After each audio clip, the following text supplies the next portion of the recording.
اللہ سبحانہ تعالیٰ نے بندوں پر 5 نمازیں فرض کی ہیں. نماز اسلام کا دوسرا بڑا رکن ہے، اسلام کا ستون بھی ہے. اس دین کی بنیاد اسلام ہے، تو جو اسلام لایا وہ سلامت رہا، اور اس کا ستون نماز ہے. تو نماز جو ہے وہ الصلاۃ عماد الدین، یعنی دین کی بنیاد ہے، ستون ہے. اور اگر کسی عمارت سے ستون ہے اس کا نکال لیا جائے تو عمارت قائم نہیں رہتی. نماز چھوڑنے کو کفر قرار دیا گیا. بہقی کہتے ہیں کہ ایمان کے بعد عبادات میں سے نماز کے علاوہ کوئی ایسی عبادت نہیں جس کو اللہ نے ایمان کا نام دیا ہو، اور رسول اللہ صلی اللہ علیہ وسلم نے جس کے چھوڑنے کو کفر قرار دیا ہو. نماز اعمال میں سب سے بہترین عمل ہے.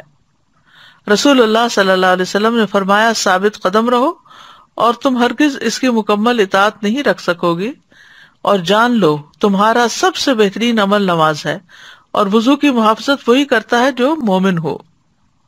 تو اس سے یہ پتہ چلتا ہے کہ جب تک انسان اپنی نمازیں پوری نہیں کرتا اس کے باقی اعمال بھی اس طرح قبول نہیں ہوتے، اور سب سے ٹاپ پر نماز ہی ہے.